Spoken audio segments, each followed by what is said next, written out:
Thank you. So we will start. I'd like to introduce you Talley Sjoberg-Varney. She's mental health counselor at International SOS. We thank her for this presentation. And today she'll tell us about a holistic approach to stress management. We'll have a presentation and then we'll have Q&A session where you can ask your questions in the chat and I can read this or just raise your hand. Thank you, Talley. Thank you. Thank you. Welcome and thanks for being here, everyone.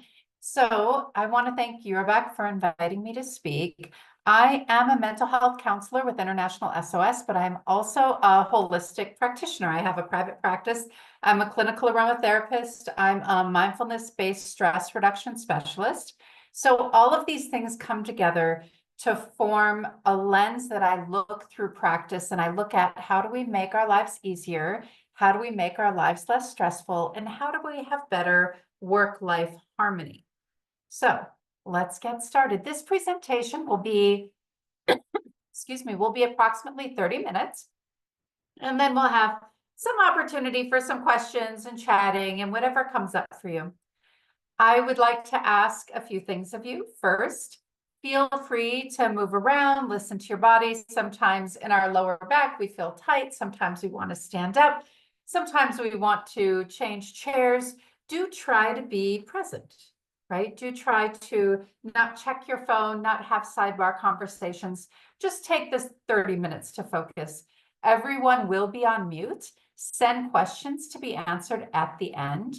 And I'd like you to reflect on one word describing how you feel right now. Maybe you feel tired, maybe you feel excited, maybe you feel curious, maybe you feel jittery, you've had too much coffee. Whatever it is, one word describing how you feel right now, and just think on that word for a moment.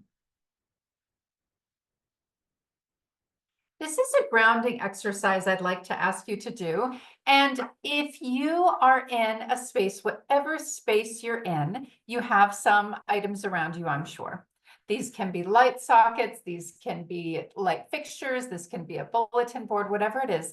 This is called anchoring to the space. And when we anchor to the space, I use this a lot in my own life because oftentimes I'm giving a presentation in a new space. I am in a boardroom that I haven't been into before. And it's just a way to feel comfortable in your environment. So one hand on your chest and one hand on your belly. And if your belly's a little soft, don't worry about it. Let's not sit in judgment of ourselves.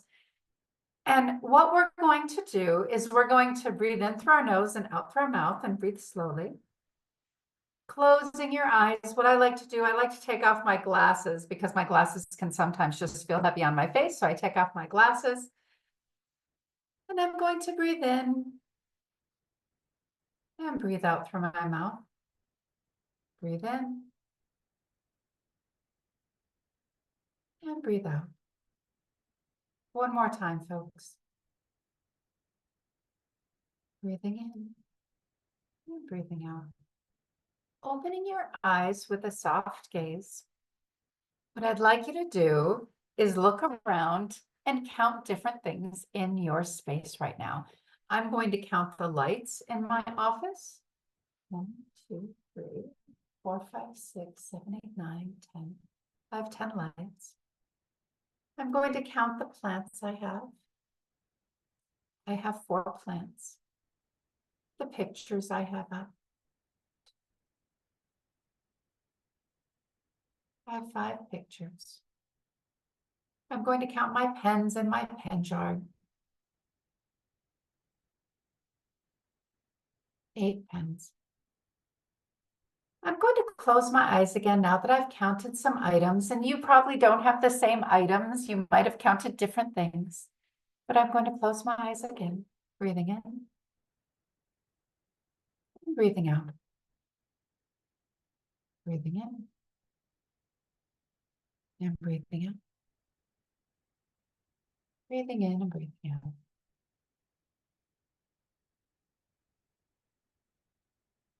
And opening your eyes.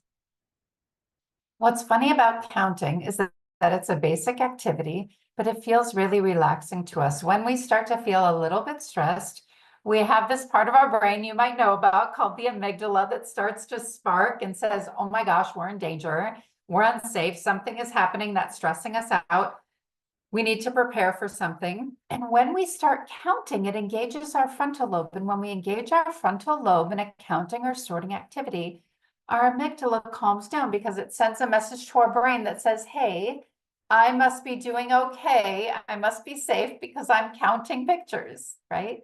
This also gives you an opportunity to look at your space. If you are joining from home office, if you are joining from your regular office, think about your space. Does it look tidy to you? Does it look organized to you? Does it feel cozy? If you don't have any pictures, you don't have any plants, you have only those harsh overhead lights, you don't have your favorite pens, make it a priority to get those things in order because they're just small pieces that make a harmonious life, right? When we have pictures of people and things that we love, maybe trips that we've taken, when we have lights that are warm and flattering, all those things. When we have plants, here's a funny thing about plants I'm going to tell you. When people come into your office and they see that you have plants, they find you more trustworthy. We make a psychological connection to people having growing things and people being nurturers. It's a little psychological trick for you. Okay, so why is stress management important? Globally, the percentage of respondents who reported workplace stress is at a record high. 44%, that's really high, right? Workplace stress, 44% of us feel stressed. The Occupational Safety and Health Administration states that 120,000 deaths have been attributed to workplace stress in the US each year. In the UK, work-related stress, anxiety, or depression accounts for approximately 40% of all work-related ill health cases and 51% of all working days lost due to ill health, meaning I am too stressed to go in today, or I have this stomach pain, I have this tension headache, all these things that happen that stress presents physically for us. Younger workers below the age of 30 have reported higher levels of burnout compared to their older counterparts. This can sometimes be due to lack of experience, feeling like your career is a little bit out of your control, like you'd like to move up, you're not sure how. Maybe you have some conflict with colleagues, maybe you're not being treated with the level of respect and recognition that you'd like. Maybe you just simply are in the wrong job. When we're starting off in our careers, we can often be in a job that just doesn't suit us perfectly. Sometimes that takes a while to find. So what are some signs of workplace stress? And as I'm going through this list, I want you to think, is that kind of showing up for me? Neck pain, 42 to 63%, because a lot of times we have a lot of jobs that are pretty sedentary, right? We're sitting a lot. Trouble focusing and paying attention to tasks, feeling mentally and physically tired, migraines and headaches. I know that shows up for me. That's my first sign that I have some stress. High heart rate, high blood pressure, changes in how you sleep, and changes in what you do with your friends. If we're feeling good, we often can say, hey, I'll meet you for a drink, I'll meet you for coffee, I'll meet you for that bike ride or that yoga class. I'll meet you to do something silly together, to like go to a painting party or go axe throwing or whatever it is we want to do in our free time. And when you start to pull back from those things and you say, I'm too tired, I don't feel like it, I have more work to do tonight, that's when you know that, okay, your work-life harmony is getting out of balance. I also want to give a shout out to any students who are joining us today that your work is, of course, your studies. So think about that carefully too. Low confidence, negative thinking. This can come about when we feel stressed. A lack of self-confidence and ability to make decisions. One of the funny things that is really hard is that we get stuck in this cycle where when we're stressed, our mind is racing and we don't make great decisions. And then when we don't make great decisions and we make mistakes, our trust in ourselves to make good decisions and not make mistakes is lessened too. So we end up in this cycle where we don't trust ourselves to make good decisions. And because we're stressed, we're also not making good decisions. So you have to stop and think, okay, what's happening here? I know that I can do this. Something is tangled, and you have to figure out how do you untangle it. And then, of course, more feelings of anxiety and sadness. We're just not feeling like you're your best self. Maybe watching the clock a little bit. We all have those days where we feel like the workday is lasting forever. But if those are your days every day where you continue to think, when can I get out of here? that's something to really consider. You might be having a stress response in your workplace. So what is holistic stress management? We think about this wellness wheel. One of the great things I find, I've been a counselor since 2001, and something I really like is that when I first started, we talked about mental health as a problem to be solved. And now we know that that's not the way it is. It's not that, unfortunately, it's not that simple. We know that our mental health is wrapped up in all of these other parts of ourselves, our spiritual part, meaning just how do you feel in your spirit? How do you feel? Do you feel like there is this big, exciting world for you to explore? Our emotional self. Do you feel like people are listening to you? Do you feel like you have the right, we call it emotional regulation, meaning kind of control over your feelings? You're not snapping back at people. You're not yelling at people. You're not being passive aggressive with people. Your physical self, do you feel strong in your body? And this can take some work, because when we feel stressed, often one of the first things to go is exercise, but that is one of the most important things to keep going. And then your mental health. How do you feel? How do you feel in your mind, right? So we used to think that stress was simply a physical response, but now we know that it's this holistic phenomenon involving all of these components. So what's our wellness paradigm here?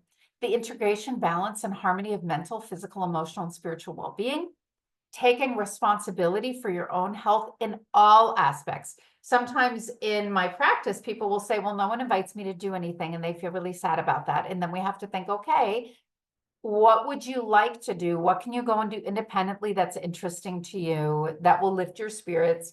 And also, who's someone that you would like to invite to do something? Because if we're not inviting other people, if we're not reaching out, people often will not reach out to us. Total wellness is the balance, integration, and harmony of physical, intellectual, emotional, and spiritual aspects. And we'll talk about that a little bit more. And then we have these 4 components, of course, that really matter. The whole is always greater than the sum of the parts. So we have to think about our whole lives as this one big circle, right? We have our mental, our physical, our emotional, and our spiritual. One of the pieces I like to always put in is that our childhood matters. We all have had different childhoods. If you had an awesome childhood, congratulations, I'm really happy for you. If you had a tough childhood, man, congratulations on getting through it and changing, right? We have our cognitive factors. These are things that can determine our human behavior. We have our cognitive factors. These are known as our personal factors. These are our knowledge. What's your education? What have you learned in this world? Our expectations. What do we expect from ourselves and from others? Our attitude. What's our attitude like, right? Sometimes we can have a bad attitude. I call this a bad attitude. And sometimes you can have a great attitude, right? You can feel really positively about things. Behavioral factors, our skills, our practice, our self-efficacy. Self-efficacy means how much control do I believe I have over my life? How much can I do about the things that come at me that I don't like? Or how much do I feel like I can make great things happen for myself? And then our environmental factors, our social norms, our access in community. How much do I feel like I can access the community? This is something that can often be hard for expats who don't speak the language. They don't have a lot of community access, and that can be hard for them until they learn the language. Influence on others, our ability to change our own environment. When you were in childhood, how much ability did you have to change your own environment? How much were you able to say to other family members, I don't like this. I don't want to do this. I want to do something different. I want something different to be happening for me. Please don't yell at me. I don't want to be spanked. Like any of those sorts of things. How much of a voice did you have? Because we carry that voice from our childhood into our adulthood. And all of these things determine our behavior.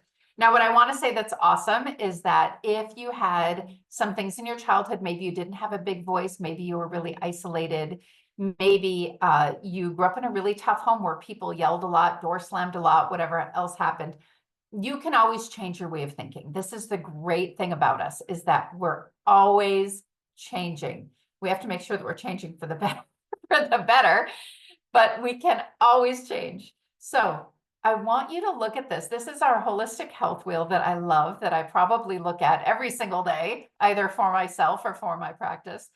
and we're looking at physical, right? This is our wellness. These are all the components that make a good life.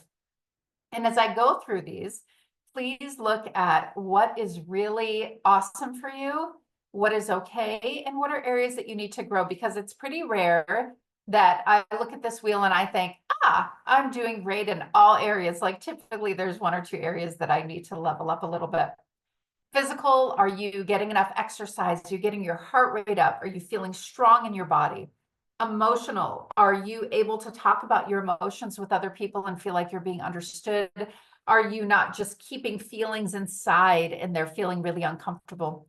Occupational, do you feel good in your work? Do you feel like your work is worthy? Do you feel like you agree with the mission of your workplace? Do you feel like you have the right amount of work? Sometimes in professional careers, our work sort of ebbs and flows, right? And that's normal. That's normal that sometimes will be more high stress than others. But if you're always at a high stress, what's happening there? And how can we fix that a little bit? Spiritual, do you have those magical moments where the world is bigger than yourself? Like either it can be through your faith, it can be through a walk in the woods, it can be through listening to a meditation, it can be through watching an amazing movie or reading a good book.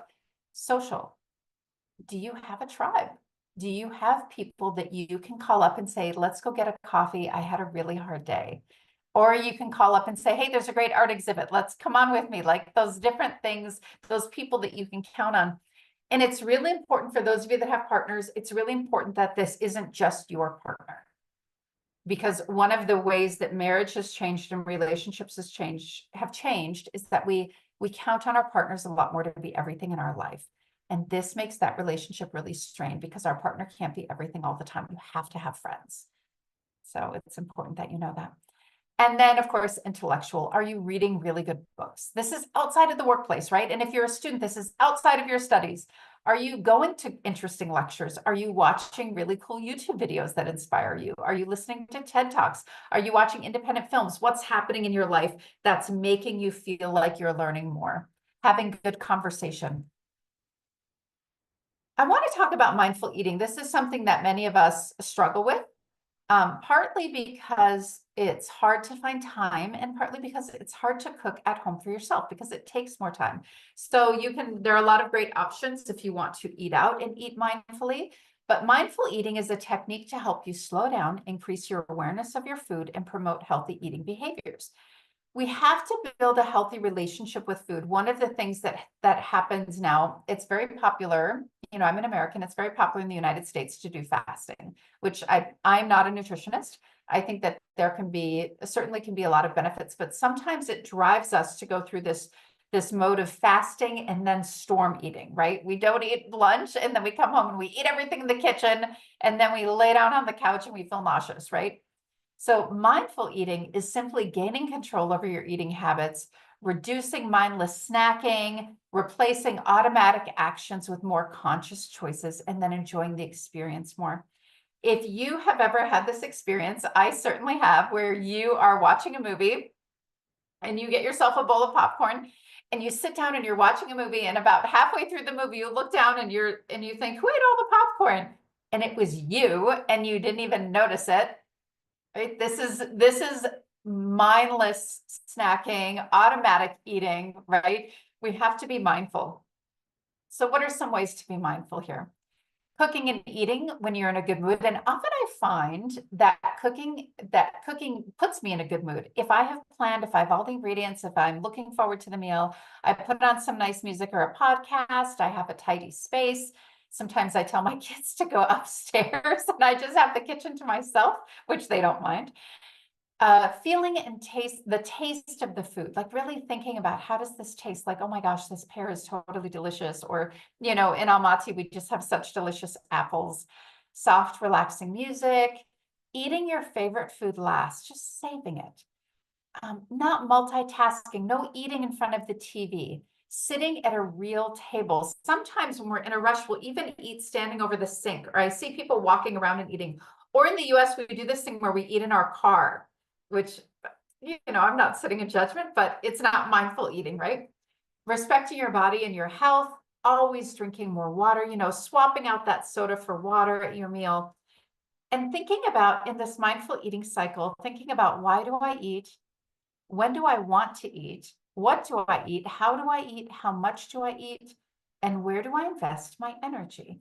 And if you are watching this and you are a parent, thinking about that way that our children are watching us, right? We're showing them how to have a relationship with food. We're showing them how to enjoy food and be comfortable with it. So how do we get started? If you're watching this and you think, I don't really do that, I don't really have time to do that, how do we start? Make a weekly meal plan and grocery shop. I love to do this. I get out a meal plan. Everyone in my family gets to choose a night that they're going to make something, and then I pick a couple more nights. And then I grocery shop for those exact foods. And this also helps if you're on a budget, because then you're not just throwing away food, right? Start by eating alone and in silence. Now, obviously, if you have a family, this might be a little bit tricky. So maybe you can find a moment to eat alone at work. You can find a moment to eat alone before you feed your kids. Be completely free of distractions. And this just makes it easier to start. Try to have a little light snack by yourself. Try to just do something alone. Keep your phone out of sight. I always see people eating by themselves, but they sit there with a phone. Even if you're eating with a cat in a cafe, you don't need your phone. You don't need a book. You don't need one of those safety behaviors. Just look at your plate. Just eat your food. No one's looking at you and thinking you have no friends. I'm sure you have friends. I'm sure you have people who love you. Take notes or journal about what you do or don't like about the foods you're eating or the experience of eating them. Be sure to stop all other activities during meals. No working, no writing, no reading, no anything else. Just sitting in silence. You don't have to talk, because often we think if we're having like a business lunch, we think, what should I talk about? Trying new recipes with food that are healthy and new to you. And if you're on Instagram, like there's recipes all over the place. I'm always saving recipes, right? Talk about your success when you cook something fabulous. Say to your colleagues or your friends the next day, oh my gosh, I made like the best salad last night. I made this salad dressing.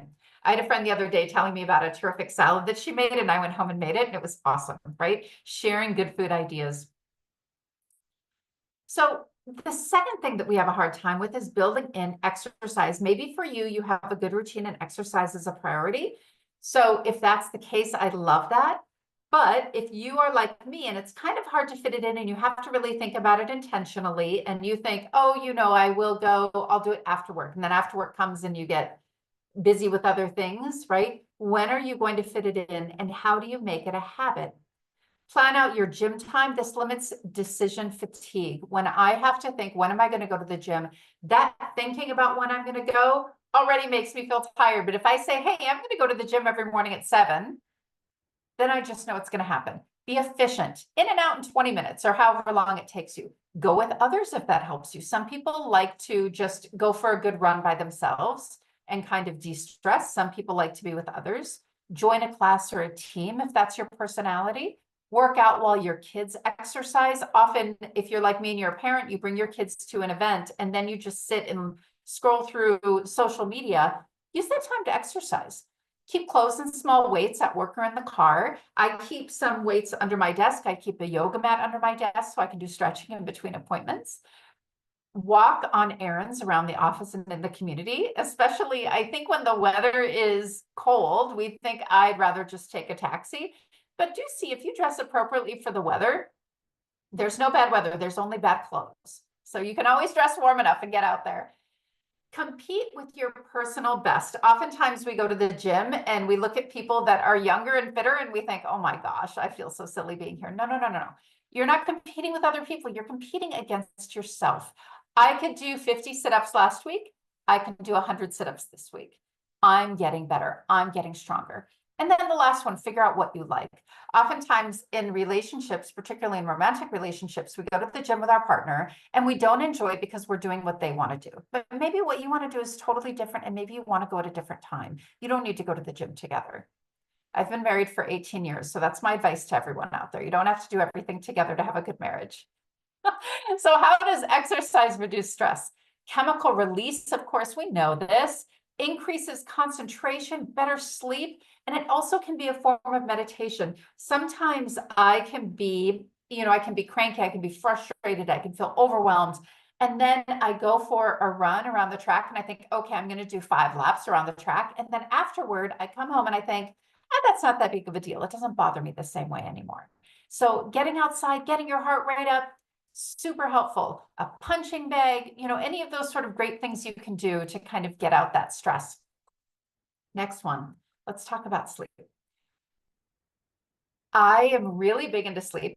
I love to sleep, but also whenever people come to see me because they are having some worries, whatever brings them to my office, one of my first questions is, how's your sleep? And 9 times out of 10, their sleep is not good. When we are below baseline is when we are feeling good, eating good, like things in our life are going well, we feel good about our lives. When we're at baseline, our sleep is typically pretty okay.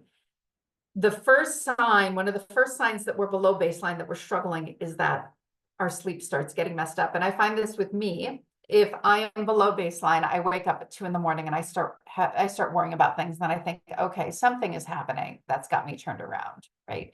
So how sleep affects the mind, body, and spirit: increased risk of metabolic diseases if you don't get enough sleep, decreased immune functioning, cognitive decline, poor mental health. One of the things I don't like is oftentimes I see a lot of university students and I see a lot of teenagers, and they'll say like, oh, I'm getting 2 hours of sleep, I'm getting 3 hours of sleep. They're sort of snatching the sleep. And that's not good for you. You're going to have poor decision making. You're going to have a difficult time being present, a difficult time being happy. There has become this cultural norm that to get a very small amount of sleep is somehow a badge of courage. It is not. It is not good for you in any way. It's not good for your skin. It's not good for your humor. It's just not good for you. You should prioritize sleep. Physical fitness, mental fitness, social fitness. You're more open to others. Nutritional fitness. You're not, sometimes when we don't get enough sleep, our brains confuse being really tired with being really hungry, and we can overeat when really what we want to do is take a nap. Our spiritual fitness, living in your values. Spirituality has a lot to do with values. So if one of your values is taking care of yourself and is living in balance, sleep has to come with that. Medical fitness, your response to your immunization response, like your immune system being boosted. And then of course your financial fitness. If you've ever had it happen that you're on your phone at 2 a.m. and you make a purchase that you didn't need, or maybe you're at a pub with some friends and you know that you've had enough to drink and you're tired and you're ready to go home, and they say, one more drink, or let's do some shots, or whatever they say. And you say, okay, and you get pulled in. And then you leave, and the next morning you have this, you don't feel well in your body. You have this hangover. You sleep poorly, because when we've had a lot to drink, we sleep very poorly. And we also have got a bank card bill sitting there that we think, oh my gosh, why did I spend all that money on alcohol? That was my budget, my food budget for the week, right? Particularly if you're younger and living on a tight budget, you want to respect that. How do we get better sleep? Oh, this is such a good question.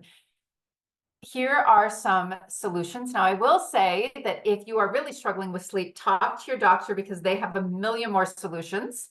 But here are some solutions from the perspective of holistic health. Know your natural clock. It is true that some of us are late night people and some of us are morning people. I am a morning person. I just am. If you see me at 10 p.m., you're going to see me barely awake, right? But I have other people in my home that are night owls, and you have to respect that people are different. Be aware of your sleep environment. If you are going to your bedroom and going to go to sleep and you have to pull off your dirty clothes before you get to your bed, and your bedding is like not clean and it doesn't feel good, those are all things you need to change, right? Be aware of your environment. Keeping a journal by your bed, I call this a thought dump. Just write down, okay, here are things I know I need to do tomorrow, because when you put them down on paper, then you know that you have them. You make your to-do list, and then also write down 3 good things that happened that day. And they don't have to be like, I won $1 million. They can be, I had a really good cup of coffee. This person at work who doesn't usually greet me said hi to me. I got an upgrade on my Yandex today and rode in this amazing SUV, right? Whatever you want it to be, think of 3 good things. This helps your brain to settle down. A book, meditation, music, not scrolling through social media. I am not the first person to tell you this, I'm sure. Progressive muscle relaxation. If you don't know how to do this, there's apps for it. I've got a recommendation at the end of this that's free, that you start from the top of your head and you just progressive muscle relaxation down to your feet, and it really helps. allow yourself to sleep bank. Sleep bank is where maybe Wednesday and Thursday, maybe you had a big, maybe you had a big paper, maybe you had a big presentation due Friday, maybe you had some evening activities and you got less sleep. Maybe you typically get up and go to the gym at 8 a.m. on a Saturday. Turn off the alarm and allow yourself to sleep longer. We can sleep bank a little bit each week. So on the weekends, I do catch up on my sleep. Like I might stay in bed until 10 a.m. Why not? Who cares? Limit your screen time. Physical, emotional, mental soothing activities. You don't want to start doing jumping jacks. You want to have gentle movements, intimacy. Give someone a nice hug. If you have your kids, if you have your partner, a good squeeze, right? Feel really good. Organic essential oils, like I'd said, I'm a clinical aromatherapist. Here are oils that can help with sleep. Lavender, Roman chamomile, cedarwood is delicious. Bergamot, ylang ylang, all of these smell really nice. Now, I want to say a word about this, is that if you have a diffuser in your room, do not diffuse it all night. You want to put that diffuser on about 30 minutes before you go to sleep, and then you want to turn it off. Because if that diffuser is on all night, it's going to be too much for you and it's going to make you nauseous, or it's going to just make you not feel well, especially if you have a dog or cat that sleeps with you. Animals are much more sensitive to essential oils. So do be careful there, but they can be really helpful. Here's an activity I want to suggest to you that really helps me. Not even when I feel stuck, but it just helps me. I like to have it posted so that I can look, because we all have those moments where we feel really maybe we feel just kind of low energy. Maybe we feel kind of bored. Maybe you've been watching Netflix for 3 hours and you should do something different and no one's invited you to do anything. So you feel kind of bummed out about that. So this is a drawing that I did. I do this with a lot of patients that I have. It's really fun. This is my garden of life. So you can see here, I've got some weeds. Oh, right? We all have weeds. One of my big weeds was my dad passed. I lost my dad about 12 years ago. Another weed is I lose a lot of friends. I'm in my 5th country, so it's happened a lot that friends move away or I move away from them. When I was in middle school, I was bullied. I still remember that, of course, one of my weeds in my life. But then I have all these flowers, right? So what are my flowers? My flowers are that I love gardening. I love celebrations. I love to make up parties all the time, sometimes like silly ones, sometimes big formal ones. I make my own soap. That's really fun for me. My daughter helps me. I love to have campfires and go camping. I love hanging out with my family. I love reading. I love going kayaking. In the summer, I go kayaking every morning. I love to travel. I love to do puzzles. I love to play backgammon. I love to beat people in backgammon. I love to play the piano. I have a really close group of high school friends that I love to like send them funny videos or just connect with them. I love being outside and hiking. I love trying new recipes. And I also love baking. So one of the ways that I use this is I have this taped up in my apartment. And if I'm just sort of feeling lethargic, I'm feeling a little bit down, I feel like my holistic health wheel is off, then what I do is I look at this and I think, okay, here are all the things I loved. I want to acknowledge my weeds, right? They happened, they're part of me. But I'm feeling a little bit off. What can I do today? Maybe I'll try a new recipe. Like sometimes I add to this too, if there are other things I want to do that come up for me. Like maybe I've, joined a drama club or something, or started a yoga class. I then put that in as a little flower. But there's always something for me to do. And this prevents me from getting bored. This prevents me from eating an enormous bag of potato chips in front of the TV, watching a show I've already seen. This prevents me from being cranky with people and snapping back at them, because sometimes when we're in a bad mood, we can go around our house or our apartment and start being rude to other people because we're pushing out our anxiety and our bad feelings. And you've got to recognize when you do that, because nobody likes it. So this helps. That's a fun little trick that I would suggest that you do with your family. This is a poem that I like. You might know this about me. I was an English teacher and I taught IB psychology for years, and I'm married to an English teacher, so I love poetry. It anchors me and gives me a lot of like comfort. So this is one that I like. Perspective Taking, Love After Love by Derek Walcott. The time will come when with elation, you will greet yourself arriving at your own door in your own mirror, and each will smile at the other's welcome and say, sit here, eat. You will love again the stranger who was yourself, Give wine, give bread, give back your heart to itself, to the stranger who has loved you all your life, whom you ignored for another who knows you by heart. Take down the love letters from the bookshelf, the photographs, the desperate notes. Peel your own image from the mirror. Sit, feast on your life.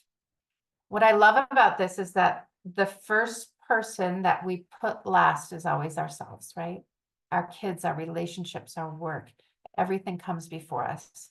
You have to, in order to keep things in balance, you have to hold yourself as a priority and you have to care for yourself. Here are a couple of resources that I wanted to share with you. One is Meditation Oasis. This is a free resource. I think you can get a paid membership, but they have a lot of free resources. My favorite is the Wee Hours Rescue. If you are having a hard time falling asleep, or if you wake up in the middle of the night, it is a way of calming your whole parasympathetic nervous system, and it really works. Do try it if you have any trouble with sleep. And then here are some good wellness resources that are just fun, like some recipes, some different ways to stay in balance. And I would like to ask if anyone has any questions. I think we're going to see if there are any questions here. You're welcome to put them in the chat. You're welcome to unmute and ask them whatever comes up for you. Let's see here if we have anything in the chat. Thank you, Talley. Hi, you're welcome. The whole webinar was a poem itself, I think. Thank you. I have the first question. Maybe somebody then like to join us. How to get out of the circle when you know that you doing not very good things for yourself, when you definitely know, but you can't just go out of the circle of doing some things that are not right to you. Yes. Maybe you have some steps. Thank you. So that's a great question, and that's something that people ask about a lot. So I appreciate you asking. How do you get out of, we end up in these cycles that we know aren't good for us. One of the things you have to do is you have to identify, we are full of patterns and we are full of triggers, right? Things that come at us that then we respond badly to. And we have to identify our patterns and we have to identify our triggers. And one of the things, there is this cognitive triangle, right? With our thoughts, our feelings, and our actions. And oftentimes when something happens, our thoughts, our feelings, and our actions become all jumbled up. But if you take a breath and you think, okay, I'm going to give you an example. I'm in a meeting, right? I'm in a meeting and someone embarrasses me. Someone says something that's embarrassing.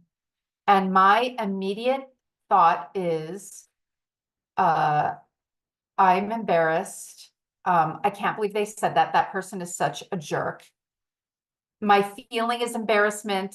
My action is to glare at them, say something mean back, and then not speak to them for the rest of the week. Okay?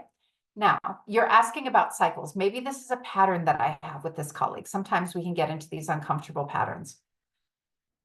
How I would change that is I first of all prepare for it, say, okay, they might embarrass me because this person, maybe they don't have great emotional regulation, maybe they're not so thoughtful. But what you want to do is when they say something embarrassing, you think, okay, what do I think about that? Are they, and do other people believe this? Am I just embarrassed, or is this something that is grounded in reality that I really need to look at? Or is this something, are they just being thoughtless? I feel embarrassed. And then I think, do I need to feel embarrassed? No, what they're saying isn't true. I don't need to feel embarrassed. They should feel embarrassed that they're being unprofessional. And then what's my action? My action is to look at them and say, can we please talk about this later? I'd like to follow up with you. And you kind of take control of the situation. So when we think about that triangle, it can help us to control situations that are coming at us. A second stressor that's really common is people getting into the habit of maybe going out with some colleagues on a Friday night and going out to happy hour and then talking about work. And this leads to burnout. What I always suggest is if you have a cycle, even if it's with people that you love, but you recognize it as unhealthy, you have to take a break from it. You don't have to stop it entirely, but you have to either say, maybe you go out on a Friday night and you spend until 10 p.m., right? And you run up a big bar bill, and then the next day you can't do anything because you're hungover. Then you say, okay, you guys, I'm going to either I'm going to go for one drink, or hey, I'm going to drop off of happy hour for the month of March, and instead I'm going to go to this yoga class, or instead I'm going to visit a different art museum every Friday after work. I'm going to change my routine, and then see how that changes your holistic health wheel, see how that changes your mental health. So I think that really when people ask this question, how do I change these patterns? The answer is that you have to take control over them, and that's hard for all of us. But once you do it and it feels good, it's easier to do more of it. So that's one of the ways that I would say is quite helpful. Thank you.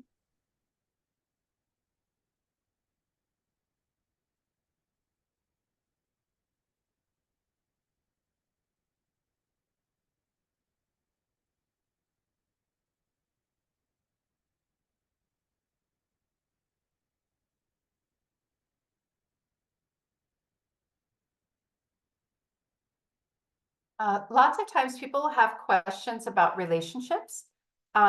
So I would say that one of the things that I have this saying that you can trust your body, but you can't trust your mind.